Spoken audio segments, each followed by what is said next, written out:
अस्सलामुअलैकुम स्टूडेंट्स। आज का जो टॉपिक हम डिस्कस कर रहे हैं वो प्लेसेंटा का है। प्लेसेंटा का टॉपिक हम एक्चुअली कल स्टार्ट कर चुके हैं, जिसमें हमने कुछ टाइप्स पढ़ी थी, इम्प्लांटेशन को डिस्कस किया था। आज जो है वो हम प्लेसेंटा की टाइप्स जो पढ़ने जा रहे हैं वो अकॉर्डिंग टू हिस्टोलॉजी है। हिस्टोलॉजी आपको पता है, स्टडी ऑफ टिश्यू को हम हिस्टोलॉजी कहते हैं। तो यानी हम यहाँ पे जब प्लेसेंटा को डिस्कस कर रहे हैं तो हम टिश्यूज़ को डिस्कस कर रहे होंगे, क्योंकि हमने कल बात की थी कि फीटस यानी डेवलपिंग एम्ब्रियो का आपके पास जो ब्लड स्ट्रीम है वो डायरेक्ट कांटेक्ट में नहीं होती मदर के ब्लड स्ट्रीम के साथ। दोनों का तबादला जो है वो मटेरियल्स का ब्लड स्ट्रीम से होना है, पर ब्लड स्ट्रीम के दरमियान में टिश्यू के बैरियर्स मौजूद होते हैं। टिश्यू के बैरियर्स जो हैं वो आपके पास 6 किस्म के हैं, 3 मदर की तरफ से, 3 फीटस की तरफ से। Endothelium of maternal blood vessel होगी, यूट्राइन कनेक्टिव टिश्यू होगा और यूट्राइन एपिथेलियम होगी। यानी हम जब मदर से फीटस की तरफ जाएंगे, मदर ब्लड स्ट्रीम से फीटस ब्लड स्ट्रीम में, तो मदर ब्लड स्ट्रीम के बाद आपके पास एंडोथीलियम आएगी मैटरनल ब्लड वेसल की। फिर उसके बाद जो है उसके यूट्रस के कनेक्टिव टिश्यू आएंगे और यूट्रस की एपिथेलियम होगी। फीटस की जो है क्रियोनिक एपिथेलियम होगी, क्रियोनिक अनंटोइस मेसोडर्म होगी। फिर उसके बाद एंडोथीलियम जो है फीटल ब्लड वेसल की होगी। अब आपके पास जब भी ब्लड स्ट्रीम से जो है तबादला होना है, इन टिश्यू बैरियर्स से होना है, डिफ्यूजन के थ्रू होगा। और आपके पास जो है एफिशिएंसी जो है, कितनी इफ़ेक्टिवनेस है, ये नंबर ऑफ़ टिश्यू जो हैं वो कितने बैरियर्स, टिश्यू बैरियर्स जो हैं वो कितने नंबर में हैं, उस पर डिपेंड करता है। हमारे पास वो कहता है कि 5 किस्म की जो हैं वो टाइप्स मौजूद हैं, जिससे जो है हिस्टोलॉजी के लिहाज से 5 किस्म की टाइप मौजूद हैं, यानी कितने टिश्यू बैरियर्स मौजूद हैं उस पर ये बेस करती है।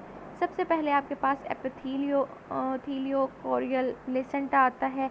प्रिमिटिव टाइप है, प्लेसेंटा की सबसे पुरानी टाइप है। मार्सुपियल्स में आपको नज़र आएगी, अंगुलेट्स में, पिग हॉर्स वगैरह में, और लीमर यानी लंगूर वगैरह में आप इसको देख सकते हो। नाम से ज़ाहिर हो रहा है कि इसमें आपके पास क्रियोनिक एपिथेलियम होगी और यूट्राइन एपिथेलियम जो है वो कांटेक्ट में होगी। यानी आपके पास यहाँ पे कांटेक्ट में आने वाली चीज़ जो है, डायरेक्ट कांटेक्ट में आ रही है, जो वो क्रियोनिक एपिथेलियम है, और फिर आपके पास जो है उसके साथ यूट्राइन एपिथेलियम है। यानी यहाँ पे आपके पास 6 के 6 टिश्यू बैरियर्स जो हैं वो मौजूद होते हैं। और फीटस जो है उसने ढेर किया हुआ है यूट्रस वॉल में, जो है पॉकेट लाइक डिप्रेशन बनाते हुए। ठीक है, एक टाइप हम यहाँ पे डिस्कस कर चुके हैं। सेकंड टाइप जो हम डिस्कस कर रहे हैं वो सेंडेस्मो कोरियल प्लेसेंटा की है। सेंडेस्मो कोरियल प्लेसेंटा में जो है वो कहता है कि आपके पास यूट्रस की एपिथेलियम जो है वो इरोड हो जाती है। क्रियोनिक एपिथेलियम जो है वो कांटेक्ट में आती है यूट्राइन कनेक्टिव टिश्यू से। यानी यहाँ पे आपके पास 2 जो हैं वो टिश्यू बैरियर्स मदर की तरफ से हैं, 3 टिश्यू बैरियर्स जो हैं वो आपके पास फीटस की तरफ से हैं। टोटल 5 टिश्यू बैरियर्स हैं दोनों ब्लड स्ट्रीम्स के दौरान। और ये आपको इस तरह का प्लेसेंटा नज़र आएगा रूमिनेंट अंगुलेट में, यानी चुगाली करने वाले खुर वाले जितने जानदार हैं, जैसे कैटल हो गई आपकी, और आपके मवेशी हो गए, और शिप्स वगैरह जो हैं वो इसमें शामिल हैं।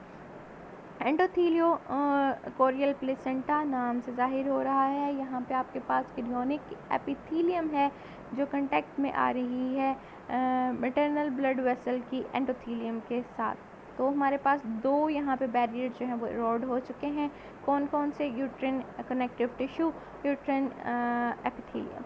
हमारे पास यहाँ पे टोटल 4 बैरियर हैं, 1 मदर की तरफ से, 3 फीटस की तरफ से, और यहाँ पे आपकी ब्लड स्ट्रीम के दौरान जहाँ पे 4 टिश्यू बैरियर होंगे। इस तरह का जो आपका प्लेसेंटा है एंडोथीलियो कोरियल प्लेसेंटा कहलाता है। ये आपको नज़र आएगा कार्निवोर्स में, जैसे कैट, डॉग, बियर्स वगैरह में, ट्री श्रू में, और मोल यानी खच्चर में आप इसको देख सकते हो। फोर्थ टाइप जो है वो आपके पास हीमोकोरियल प्लेसेंटा है। हीमो लफ्ज़ हम ब्लड के लिए इस्तेमाल करते हैं, कोरियल लफ्ज़ हम कोरियोनिक एपिथेलियम के लिए इससे रेफ़र कर रहे हैं। तो आपके पास यहाँ पे 3 टिश्यू बैरियर्स मौजूद हैं, तीनों की तीनों फीटस की तरफ से हैं। मदर की तरफ से जो है वो किसी किस्म का टिश्यू बैरियर मौजूद नहीं है।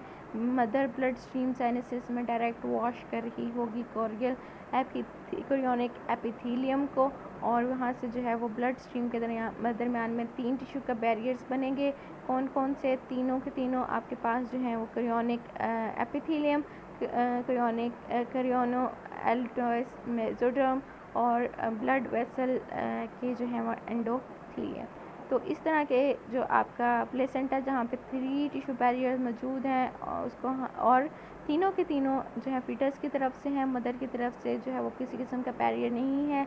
मदर का ब्लड जो है वो डायरेक्ट वॉश कर रहा है फीटस की मेम्ब्रेन्स को। तो इस तरह का जो है आपका प्लेसेंटा हेमोकोरियल प्लेसेंटा कहलाएगा। एग्जांपल में जो है वो प्लेसेंटा आप देख सकते हो मैन, एप्स, मंकीज़ में, इंसेक्टिवोर्स में, कीड़े खाने वाले जानदार, और कुछ आपके रोडेंट्स को जो है वो कुतरने वाले जो जानदार हैं उनमें आप इसको देख सकते हो। नेक्स्ट आपकी जो टाइप है वो हीमो एंडोथीलियल प्लेसेंटा है, यानी कि आपके पास यहाँ पे जो है वो ब्लड स्ट्रीम जो है वो मज़ीद एक टिश्यू बैरियर इनके दरमियान कम हो गया। 2 टिश्यू बैरियर्स हैं, क्रियोनिक एपिथेलियम और आपके पास मेसोडर्म जो है। यहाँ पे आपके पास सिर्फ एक बैरियर है, यहाँ पे बैरियर जो है वो आपके पास सिर्फ एंडोथीलियम है। फीटस की तरफ से 2 जो मेम्ब्रेन हैं यहाँ पे मज़ीद एरोड हो गई हैं फीटस की तरफ से, क्रियोनिक एपिथेलियम और मेसोडर्म। नाम से जैसे कि जाहिर हो रहा है हीमो एंडोथीलियल जो लाइनिंग सिर्फ फीटस की तरफ से मौजूद है और ब्लड जो है वो उसको वॉश कर रहा है। ब्लड स्ट्रीम्स के दरमियान में सिर्फ एंडोथीलियम है ब्लड वेसल की फीटस की तरफ से। इस तरह का जो आपका प्लेसेंटा होगा उसको हम हीमो एंडोथीलियल कहेंगे। यहाँ पे जो है वो आपके पास थोड़ी सी मिस्टेक है, बुक में भी आप इसकी करेक्शन कर लें। और एग्जांपल में जो है वो कहता है कि आप रेड गिनी पिग और आपके पास जो है रैबिट जो है वो इस चीज़ की एग्जांपल है। हमने जो है वो प्लेसेंटा की सारी टाइप्स देख ली हैं। उसके अलावा हमारे पास प्लेसेंटा जो है वो कुछ हार्मोन प्रोड्यूस करता है, जैसे कि gonadotropin, oestradiol, placental lactogen, oestrogen, progesterone.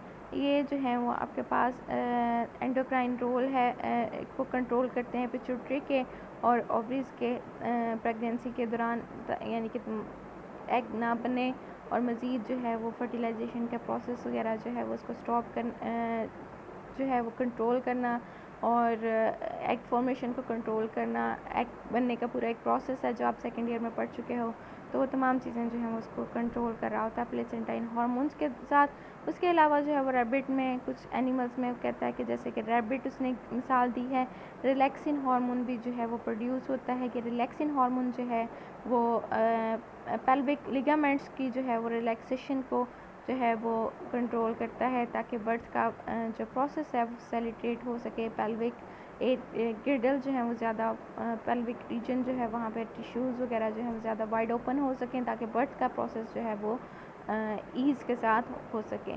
फिर उसके बाद वो कहता है कि आपके पास ये प्लेसेंटा जो है वो हमेशा रहने वाली चीज़ नहीं है।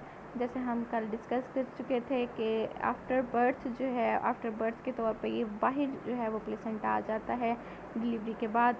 पार्ट्यूरेशन यानी कि आपके पास जब डिलीवर हो गया है अंदर से बेबी, फीटस जो है वो सेपरेट होके जो है वो डिलीवर हो चुका है, तो आफ्टर बर्थ के तौर पे जो है प्लेसेंटा भी जो है वो बाहर निकल आता है। हर प्रेगनेंसी के दौरान प्लेसेंटा जो है वो नया बनेगा, यानी कि इम्प्लांटेशन हर दफ़ा जैसे नई हो रही है, नई इम्प्लांटेशन के नतीजे में नया प्लेसेंटा बनेगा और बर्थ के दौरान बर्थ के बाद जो है वो आफ्टर बर्थ के तौर पे जो है वो बॉडी से एक्सपेल आउट हो जाएगा, एब्जॉर्ब हो जाएगा अगर होना है तो, यानी कि प्लेसेंटा का स्ट्रक्चर मौजूद नहीं रहेगा।